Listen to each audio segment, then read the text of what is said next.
All and class 10th। जैसा हमने reflection वाला पार्ट जो था, परावर्तन वाला जो पार्ट था, वो कर लिया है कंप्लीट। अब हम आज चलते हैं आगे, यानी रिफ्रैक्शन की तरफ, यानी जो हमारा अपवर्तन होता है उसकी बात करते हैं। तो मैंने शायद आपको ये जो ह्यूमन आई वाला, मानव नेत्र वाला जो चैप्टर था, उसमें मैंने आपको रिफ्रैक्शन बेसिकली समझा दिया था बहुत अच्छे से।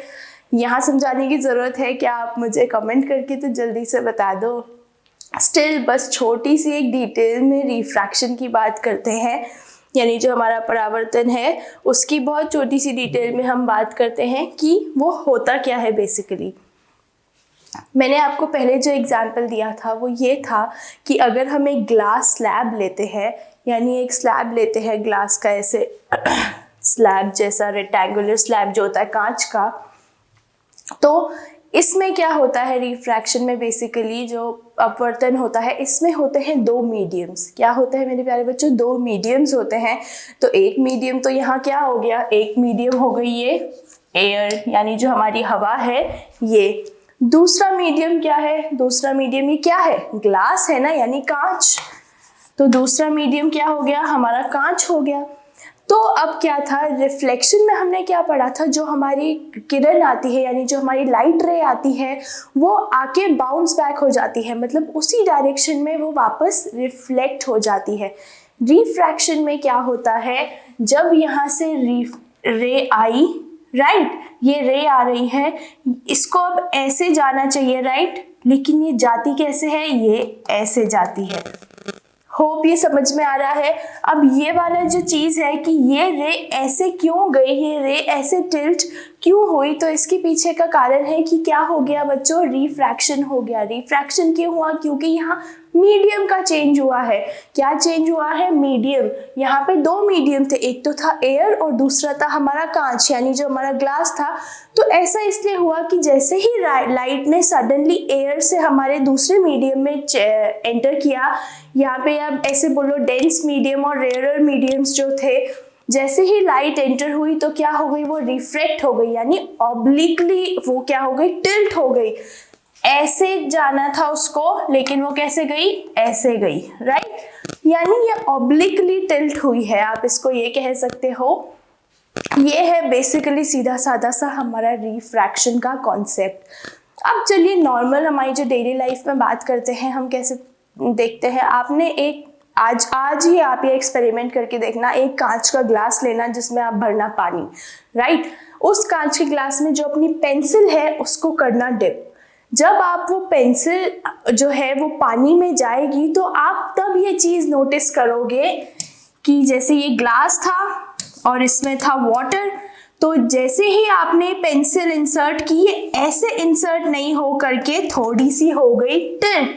ये बेसिकली सीधी नहीं इंसर्ट हो के ये ऐसे इंसर्ट हुई, राइट, ऑब्लिकली इंसर्ट हुई मेरे प्यारे बच्चों। ये एक नॉर्मल जीता जागता सा हमारा जो every day to day life में एग्जाम्पल्स होते हैं, ये ऐसे है। दूसरी बात करें तो कॉइन सबने देखा है, राइट। कॉइन को जब आप एक और एक्सपेरिमेंट कर लेना, मग होता है, मग में डिप कर देना कॉइन को। जब आप एक आईज क्लोज करके देखोगे तो क्या होगा? एक कॉर्नर से देखना, जैसे ये आपका मग है, राइट, मग के एक कॉर्नर से देखोगे तो आपको दिखेगा कि कॉइन सीधी डायरेक्शन में नहीं है, कॉइन थोड़ा क्या है? टिल्ट हो गया है। ये भी एक एग्जाम्पल ही है मेरे प्यारे बच्चों रिफ्रैक्शन का। दूसरी बात बोलूं तो नींबू सबको पता है, नींबू जो है वो वाटर में तैरता है, वो यानी फ्लोट करता है। लेमन फ्लोट करता है वाटर पे, यानी पानी में। ये भी एक रिफ्रैक्शन का ही एग्जाम्पल है मेरे प्यारे बच्चों।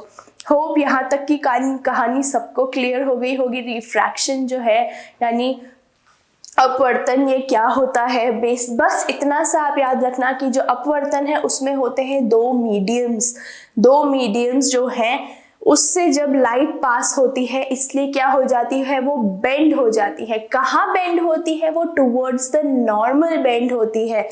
देखिए यहाँ देखो, जल्दी से फटाफट देख लो एक बार, बड़ा सा एक डायग्राम बना के बता देती हूँ। ये हमारी ग्लास की स्लैब है, राइट, ये हमारा एक मीडियम है एयर और ये हमारा दूसरा मीडियम है, ये है ये जो ग्लास, राइट।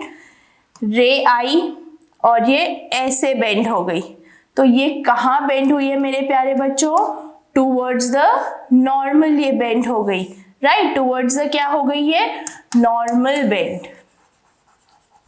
किसकी साइड बेंड हुई है? ये नॉर्मल की साइड बेंड हुई है, राइट? यही है रिफ्रैक्शन। अब हम आगे इसमें बात करते हैं, कुछ रिफ्रैक्शन के लॉज हैं, यानी कुछ नियम हैं रिफ्रैक्शन के। तो चलिए उन्हें देखते हैं। तो पहला ये क्या बोल रहा है, इसको मैं कट कर देती हूँ ताकि आपको प्रॉपरली दिख जाए। द इंसिडेंट रे क्या होती है? आपतित किरण, राइट? इंसिडेंट का मतलब क्या था? जो हमारी रे आ रही थी, यानी एक मीडियम से जो पहले एयर से जो रे आ रही है, एक मीडियम से जो आ रही है, वो है हमारी इंसिडेंट रे यानी आपतित किरण। रिफ्रैक्टेड रे कौन सी हुई? जो टिल्ट हो गई, यानी जो ऑब्लिकली बेंड हो गई टुवर्ड्स द नॉर्मल, वो हो गई हमारी रिफ्रैक्टेड रे, तो यानी अपवर्तित किरण, राइट? तो the incident ray, refracted ray and the normal to the interface of two transparent media at the point of incidence all lie on the same plane. इसका कहने का बेसिक मतलब ये है कि जो इंसिडेंट रे थी और जो हमारी रिफ्रैक्टेड रे थी, इन सब का क्या हुआ? जब वो पास हुई, किससे पास हुई? ट्रांसपेरेंट मीडियम से पास हुई, यानी एयर भी ट्रांसपेरेंट था और हमारा जो ग्लास का स्लैब है वो भी ट्रांसपेरेंट है। तो जब वो वहां से पास ऑन हुई नॉर्मल टू द इंटरफेस, यानी वो नॉर्मल की साइड थोड़ा सा बेंड हो गई है, of two transparent media at the point of incidence. कहाँ पे? पॉइंट ऑफ इंसिडेंस पे, यानी जहां वहां उस पॉइंट का इंसिडेंट हुआ। ये सब क्या है? एक ही प्लेन पे लाई करते हैं, यानी आप इसे ये मान लो कि एक ही नाव पे ये सभी जने सवार है, राइट? इनको दूर डेस्टिनेशन पे जाना है, तो ये एक ही नाव पे सवार होके सब जा रहे हैं, राइट? हिंदी में पढ़े तो आपतित किरण, अपवर्तित किरण तथा दोनों माध्यमों के पृथक करने वाले पृष्ठ के आपतन बिंदु पर अभिलंब सभी एक ही तल में होते हैं। ये भी वही है और जो मैंने अभी आपको समझाया कि रिफ्रैक्टेड रे और इंसिडेंट रे, और जो नेक्स्ट जो हमारी नॉर्मल की तरफ जो रे बेंड हुई, ये सब क्या मीडियम्स में से पास हुए, दो ट्रांसपेरेंट मीडिया से पास होते हैं और फिर क्या ये एक ही प्लेन पे लाई करते हैं, यानी इनका जो तल है वो एक ही है। ये हो गया हमारा पहला नियम। दूसरा नियम तो बहुत ज्यादा इजी है, ये लिखने में ऐसा बड़ा लग रहा है लेकिन ऐसा कुछ भी नहीं है। क्या है? Ratio of sine of angle of incidence. तो sine of angle of incidence का क्या मतलब है? रेशियो सबको पता है, अपॉन वाला जो अपन क्राइटेरिया देखते हैं कि 1/2 यानी क्या है? 1:2। ये तो सबको पता है, मैथ्स में इतना तो सबने ही पढ़ा होगा, राइट? तो किसका रेशियो है? Angle of incidence. Angle of incidence यानी साइन। साइन क्या है? यहाँ पे अपन जो लिखते हैं ना, साइन थीटा, टैन थीटा, ये सब आपने अभी पढ़ा ही होगा अपने मैथ्स में। तो साइन किसका? Angle of incidence. तो एंगल ऑफ इंसिडेंस क्या था? मैंने आपको रिफ्रैक्शन में भी बताया था, एक एंगल हम I बनाते हैं, एक एंगल हम R बनाते हैं, याद आया किसी को? तो ये क्या है? साइन I की बात हो रही है, यानी यहाँ साइन I जो है, अब the ratio of sine of angle of incidence to the sine of angle of refraction, किसका? to the sine of angle of refraction, यानी upon sin r, upon sin r। ये क्लियर हुआ? Incidence upon refraction, angle of incidence upon angle of refraction, लेकिन sine of angle of incidence, sine of angle of incidence upon sine of angle of refraction. यहाँ ये बोल रहा है is constant for the light of given colour. जिस भी colour की light आ रही है उसके लिए क्या है? ये वाला जो टर्म है ये क्या है? ये हो जाता है कांस्टेंट, राइट मेरे प्यारे बच्चों? क्या हो जाता है? ये हो जाता है कांस्टेंट, यानी स्थिरांक हो जाता है। ये है बेसिक एक। अभी मैं आपको नेक्स्ट पेज पे इसको लिख के दिखाऊंगी। और इसी वाले प्रोसेस को क्या बोलते हैं? जो sine I upon sine R है इज इक्वल टू कांस्टेंट, ये होता है स्नेल्स लॉ। कि इसको किसने कॉइन किया था? इसको कॉइन किया था स्नेल ने, तो इसलिए इसका नाम है Snell's law of refraction. Right. Hope ये वाला पोर्शन भी क्लियर हो गया होगा बहुत अच्छे से मेरे प्यारे बच्चों। हाँ, मुझे पता है आप सब बहुत ज़्यादा इंटेलिजेंट हो, राइट। अब नेक्स्ट बात करते हैं हिंदी में। प्रकाश के किसी निश्चित रंग के लिए आपतन कोण की ज्या यानी साइन, वही कि प्रकाश से जो भी यानी हमें लाइट जो भी आ रही है वो जिस भी कलर की होती है तो उसके लिए क्या है, साइन आई यानी अपवर्तन कोण की ज्या यानी जो हमारी एक आपतन कोण था यानी आई और अपवर्तन कोण है हमारा आर, ज्या यानी साइन, ये भी वही मतलब है। ये क्या है, स्थिर है यानी ये है कांस्टेंट। बस इतना सा ही है, बड़ा बड़ा सा स्टेटमेंट लिख के बताया है आप सभी को। इसको इन शॉर्ट अगर बात करूं तो इसको इन शॉर्ट बोलते हैं sine I incidence upon sine R refraction is constant यानी ये होता है स्थिर। ये है स्नेल्स लॉ, छोटे से अक्षर में ये है स्नेल्स लॉ यानी स्नेल का जो नियम है वो यही है।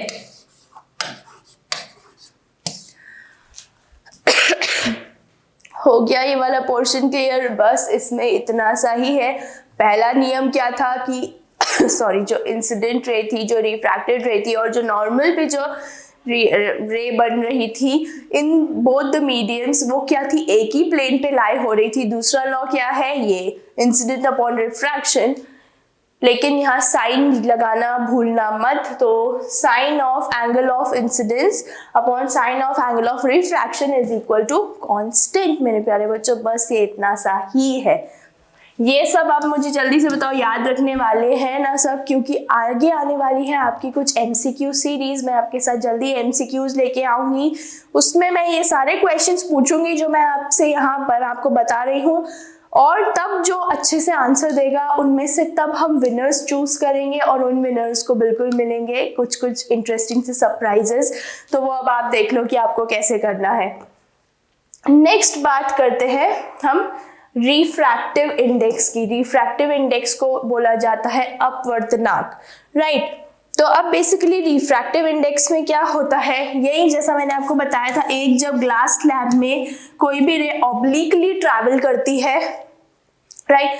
रिफ्रैक्टिव इंडेक्स जो होता है, जो अभी हमने स्नेल्स लॉ में जो देखा था, जो कांस्टेंट टर्म वैल्यू निकल रही थी, वही है हमारी अपवर्तनांक यानी जो हमारा ये रिफ्रैक्टिव इंडेक्स है वही है।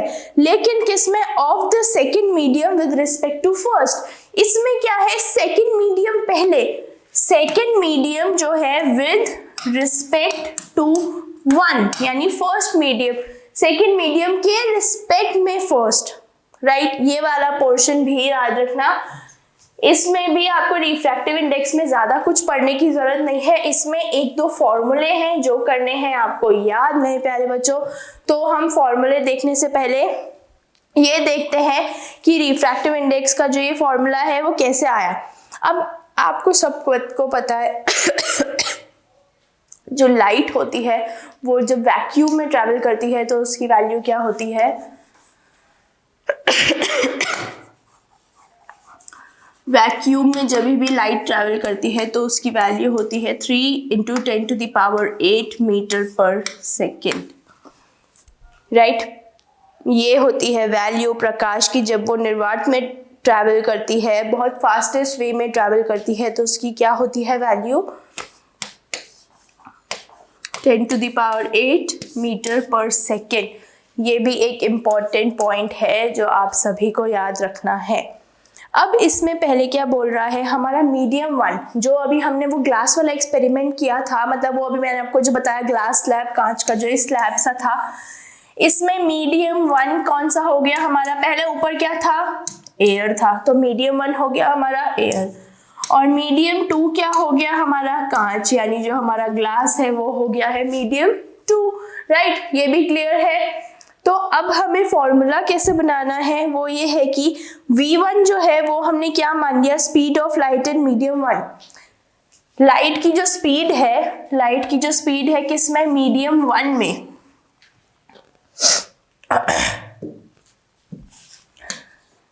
स्पीड ऑफ लाइट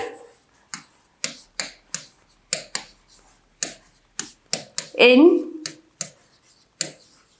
मीडियम 1, उसे हमने क्या मान लिया है मेरे प्यारे बच्चों, उसे हमने मान लिया है V1। यहाँ तक सबको आए गेस, सबको बहुत अच्छे से समझ में आ गया होगा कि V1 क्या है। माध्यम 1 से प्रकाश की चाल, ये बोल लो तो माध्यम 1 से प्रकाश की चाल, ये है मीडियम 1। और सेम वैसे ही क्या है मीडियम 2, मीडियम 2 क्या हो गया, उसको हमने मान लिया V2, सिंपल।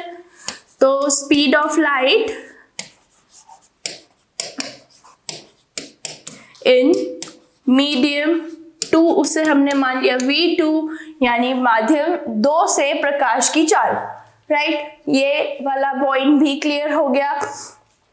अब हमें ये देखना है कि यहाँ पे क्या हो गया है, पहले यहाँ हो गया है कि पहले 2 की रिस्पेक्ट में आया है मीडियम, यानी refractive index of medium 2 with respect to 1।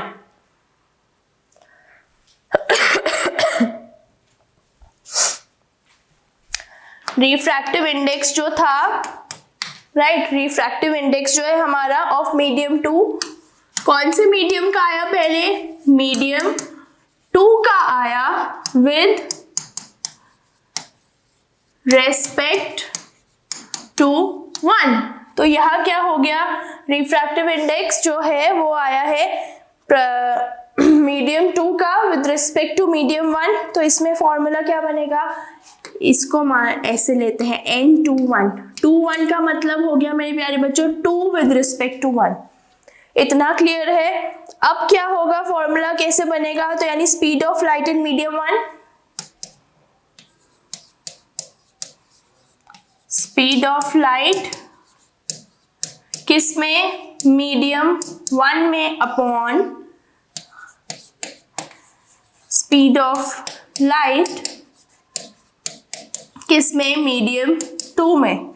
तो क्या बन गया, V1 था ना, तो ये क्या हो गया, V1 upon V2, V1 upon V2। ये हो गया हमारा पहला फॉर्मूला, यानी रिफ्रैक्टिव इंडेक्स किसका, मीडियम 2 का विद रिस्पेक्ट टू मीडियम 1, यानी माध्यम 1 से 1 में प्रकाश की चाल। तो पहले यहाँ क्या लिख देंगे, माध्यम 1 में प्रकाश की चाल, तो वही हो गया मेरे प्यारे बच्चे, ये भी V1 ही हो गया, बस फर्क इतना है मैं ये हिंदी में लिख दिया है। और ये क्या है, माध्यम 2 में प्रकाश की चाल।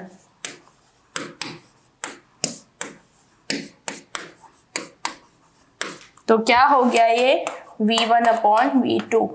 आपको पहले वाले फॉर्मूला में बस इतनी सी बात ध्यान रखनी है कि refractive index of medium 2 with 1, यानी जब 2 के रिस्पेक्ट में 1 होगा तब फॉर्मूला क्या होगा, n21 होगा, यानी ये वाला जो है n21 is equal to V1 upon V2। ये हो जाएगा हमारा फॉर्मूला कब, जब मीडियम 2 के रिस्पेक्ट में क्या होगा, 1, राइट। क्लियर है इतना सबको, ये हो गया पहला फॉर्मूला। इसे आप चाहो तो इसे आप ऐसे भी लिख सकते हो, n21 is equal to V1 upon V2। Simple, कहानी यहाँ खत्म, राइट। नेक्स्ट हमें बात करनी है refractive index of medium 1 with respect to 2। बिल्कुल जस्ट इसका अपोजिट कर देना है हमें।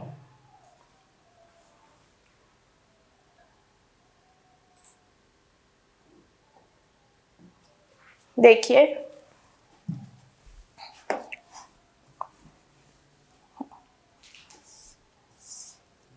Refractive index of medium 1 with respect to 2, ये वाला समझ में आया एस्पेक्ट। R1 जो हमारा अपवर्तनांक था, जो हमारा अपवर्तनांक है वो क्या, अब क्या करना है, मीडियम 1 विद रिस्पेक्ट टू किसके रिस्पेक्ट में आएगा, मीडियम 2 के रिस्पेक्ट में। तो अब ये हम क्या लिखेंगे, 1 2, राइट। अब आप मुझे जल्दी से फटाफट से कमेंट सेशन में बताओ इसकी वैल्यू क्या है। यानी पहले वाला था हमारा v1/v2, वो क्यों था, क्योंकि हमारा मीडियम क्या था 2 विद रिस्पेक्ट टू 1। अब क्या हो जाएगा फटाफट से बता दो। आई एम वेटिंग, मैं बिल्कुल 5 सेकेंड्स वेट कर रही हूँ, उसके बाद मैं आपको बताऊंगी कि n12 की वैल्यू क्या हो जाएगी। बहुत इजी है और मुझे पता है मेरे प्यारे बच्चे बहुत इंटेलिजेंट है, वो निकाल के फटाफट मुझे बता देंगे।